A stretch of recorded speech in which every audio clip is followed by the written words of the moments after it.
ਇਹ ਸਾਰਾ ਵਾਕਿਆ ਤੁਸੀਂ ਜੱਦਾ ਦੇ ਵਿੱਚ ਹਾਜੀ ਅਸਗਰ ਸਾਹਿਬ ਦੀ ਫਰਮਾਇਸ਼ ਤੇ ਉਹ ਸਾਰਾ ਸੁਣਾਇਆ? ਨਹੀਂ, ਉਹਨਾਂ ਨੂੰ ਉਹੀ ਸੁਣਾਇਆ ਨਾ, ਉਹ ਵਾਕਿਆ ਅਬੂ ਅਯੂਬ ਅੰਸਾਰੀ ਵਾਲਾ, ਇੱਕ ਹੋਰ ਸੁਣਾਈ ਊਂਠਣੀ ਵਾਲਾ। ਇੱਕ ਹੋਰ ਸੁਣਾਈ ਹੈ। ਉਹ ਗੱਲ ਬੜੀ ਜਿਹੜੀ ਹੈ ਨਾ, ਉਹ ਇਹ ਵੇ ਉਹ ਸ਼ਾਹਨਾਮੇ ਵਿੱਚ ਇਹ ਗੱਲ, ਸ਼ਾਹਨਾਮਾ ਕਰਬਲਾ, ਜਿਸ ਵੇਲੇ ਮੁਸਲਮ ਸ਼ਹੀਦ ਹੋ ਜਾਂਦੇ ਨੇ ਨਾ, ਤੇ ਉਹਨਾਂ ਦੇ ਬੱਚੇ ਨੇ ਛੋਟੇ ਦੋ, ਆਪਣੇ ਬੱਚਿਆਂ ਨੂੰ ਵੀ ਨਾਲ ਲੈ ਕੇ ਆਏ। ਹਾਂਜੀ ਬਿਲਕੁਲ। ਤੇ ਉਹ ਬਾਬੇ ਹਾਨੀ ਨੂੰ ਉਹਨਾਂ ਆਖਿਆ ਕਿ ਤੂੰ ਇਹ ਬੱਚੇ ਜਿਹੜੇ ਨੇ ਨਾ, ਆ ਮੇਰੇ ਇਹਨਾਂ ਨੂੰ ਕੱਪੜੇ ਛਪੜੇ ਪਵਾਣੇ ਨਹੀਂ, ਤੇ ਮੈਂ ਕੋਈ ਕੂਫੀਅਤ ਕਰਜ਼ਾ ਲਿਆ, ਘੋੜਾ ਤੇ ਤਲਵਾਰ ਵੇਚ ਦੇਣੀ, ਮੇਰਾ ਕਰਜ਼ਾ ਲਾ ਛੱਡ। ਬਾਬਾ ਹਾਨੀ ਡਰ ਗਿਆ, ਤੇ ਬਾਬੇ ਹਾਨੀ ਨੇ ਰਾਤੀ ਮੁੰਡੇ ਨੂੰ ਆਖਿਆ ਆ ਬੱਚਿਆਂ ਨੂੰ ਛੱਡ ਆ ਕੇ, ਆਖਿਆ ਇੱਕ ਕਾਫਲਾ ਮਦੀਨੇ ਚੱਲਿਆ ਤੇ 50 ਉਹਨਾਂ ਨੂੰ ਰਲਾਇਆ। ਉਹ ਨਾ ਉੱਥੇ ਛੱਡ ਕੇ ਨਸ ਆਇਆ। ਉਹ ਰਾਤੀ ਫੜ ਲਏ, ਉਹਨਾਂ ਕਿਸੇ ਫੜ ਕੇ ਫੌਜੀਆਂ ਨੇ ਅੰਦਰ ਦੇ ਛੱਡੇ। ਉਹ ਇੱਕ ਜਵਾਨ ਸੀ, ਉਹ ਜਿਹੜੇ ਵੇ ਆਇਆ ਤੇ ਉਹਨੇ ਵੇਖਿਆ ਤੇ ਮੁਸਲਮ ਸ਼ਹੀਦ ਦੇ ਬੱਚੇ ਨੇ, ਉਹਨੇ ਬਾਹਰ ਕੱਢ। ਉਹਨੇ ਇੱਕ ਅੰਗੂਠੀ ਦਿੱਤੀ, ਉਹਨੇ ਆਖਿਆ ਆਪਣੇ ਹੱਥ ਤੇ ਜਿਹੜੀ ਅੰਗੂਠੀ ਸੀ ਨਾ, ਉਹਨੇ ਆਖਿਆ ਅੰਗੂਠੀ ਲੈ ਜਾਓ ਤੇ ਕੁਦਸੀਆ ਸ਼ਹਿਰ ਮੇਰਾ ਭਰਾ ਰਹਿੰਦਾ ਤੇ ਉਹ ਤੁਹਾਨੂੰ ਮਦੀਨੇ ਪਹੁੰਚਾ ਦੇ। ਉਹ ਵਿਚਾਰੇ ਬੱਚੇ ਰਾਤੀ ਲੈ ਕੇ ਤੇ ਤੁਰ ਪਏ। ਉਹ ਫਿਰ ਕੇ ਨਾ, ਤੇ ਉਹ ਇੱਕ ਦਰਖਤ ਬੜਾ ਪੁਰਾਣਾ, ਰਾਤੀ ਉਹਦੀ ਖੋੜ ਤੇ ਬਹਿ ਜਾ। ਉੱਥੇ ਫਿਰ ਵਾਕਿਆ ਲਿਖਦਾ ਦੈਮ ਇਕਬਾਲ, ਉਹੀ ਸੁਬਹ ਤੇ ਕੂਫੇ ਦੀ ਇੱਕ ਅਬਸ਼ਣ ਪਾਣੀ ਲੈਣ ਇੱਕ ਚਸ਼ਮੇ ਤੇ ਆਉਂਦੀ ਏ। ਚਸ਼ਮੇ ਵਿੱਚ ਚਮਕੇ ਚਸ਼ਮਾ ਨੂਰ ਵਾਲਾ ਜਲਵਾ ਵੇਖ ਦਲੀਲ ਦੜਾਉਂਦੀ। ਆਸ ਪਾਸ ਖੁਸ਼ਬੂ ਬਹਾਰ ਨਿਗਤ ਤੇ ਮਗਜ਼ ਦੇ ਵਿੱਚ ਸਮਾਉਂਦੀ। ਅੱਖ ਸਪਿਆ ਮਾਸੂਮਾਂ ਦਾ ਨਜ਼ਰ ਉਹਦੀ ਤਰਫ ਰੁੱਖ ਦੀ ਨਜ਼ਰ ਉਠਾਉਂਦੀ ਏ। ਛੋਟੀ ਉਮਰ ਦੇ ਬੱਚੇ ਦੋ ਮਾਸੂਮ ਅਰਬੀ ਵੇਖ ਵੇਖ ਕੇ ਸਦਕੜੇ ਜਾਉਂਦੀ ਏ।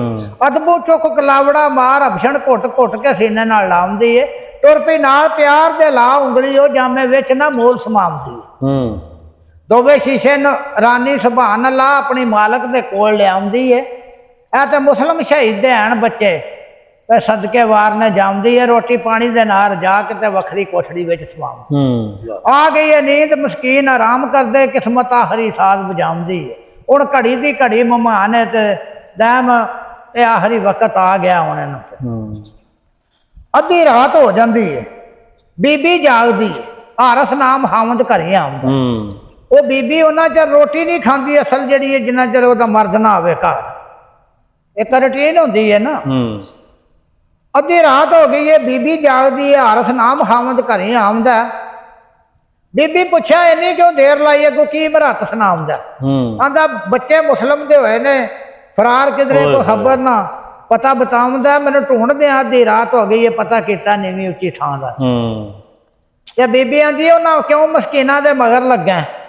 ਨਬੀ ਅਲੀ ਦੇ ਨੇ ਲਾਲ ਦੋਵੇਂ, ਉਹਨਾਂ ਦੇ ਬਾਪ ਦਾ ਸਾਇਆ ਵੀ ਉੱਠ ਗਿਆ ਜਿੱਦੇ ਆਏ ਮਦੀਨੇ ਉਹ ਨਾਲ ਦੋਵੇਂ।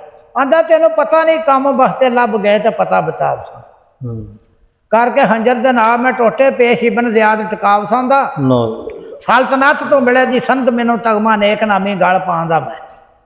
ਉਹਨੇ ਆਖਿਆ ਖਲਕਤ ਆ ਕੇ ਭਵੇ ਦੀ ਪਕੜ ਕੇ ਕਦਮ ਮੇਰੇ ਵੱਡਾ ਰਾਠ ਤੇ ਚੌਧਰੀ ਸਦਾਂ ਦਾ ਮੈਂ, ਕਦੀ ਆਖਦਾ ਬਾਗਲਵਾਨ ਦਾ, ਕਦੀ ਆਖਦਾ ਛੁੱਤਰ ਘੋੜੇ ਭਜਾਉਂਦਾ। ਮੈਂ ਸੌਂ ਗਿਆ ਬਕ ਬਕਾ ਕਰਦਾ। ਇਹ ਨਹੀਂ ਪਤਾ ਮਰਾਤ ਨੂੰ ਕਰਕੇ ਜ਼ੁਲਮ ਤੇ ਸਿੱਧਾ ਵਿੱਚ ਦੋ ਹੱਦੇ ਜਾਂਦਾ। ਉਹ ਸੌਂ ਗਿਆ। ਵੱਡਾ ਭਰਾ ਉੱਠਿਆ, ਉਹਨਾਂ ਨਿੱਕੇ ਨੂੰ ਜਗਾਇਆ। ਉੱਠ ਬਾਈ ਵਕਤ ਆ ਗਿਆ ਸਾਡਾ। ਉਹਨੇ ਆਖਿਆ ਮੈਨੂੰ ਹਾਬ ਦੇ ਵਿੱਚ ਮਿਲੇ ਨੇ ਨਬੀ ਪਾਕ ਹਜ਼ਰਤ ਅਲੀ ਬੀਬੀ ਫਾਤਮਾ, ਤੇ ਪੁੱਛਦੇ ਨੇ ਮੁਸਲਮ ਬੱਚੇ ਨਹੀਂ ਆਏ? ਤੇ ਉਹਨਾਂ ਆਖਿਆ ਆਉਂਦੇ ਨੇ ਪਏ। ਅੱਬਾ ਜੀ ਕੋਲ ਪੁੱਛਿਆ ਬੱਚੇ ਨਹੀਂ ਆਏ? ਉਹਨਾਂ ਆਖਿਆ ਆਉਂਦੇ ਨੇ ਪਏ। ਉਹ ਨਿੱਕੇ ਨੇ ਚੀਕ ਮਾਰੀ ਤੇ ਉਹ ਆਂਦਾ ਇਹ ਕੌਣ ਨੇ?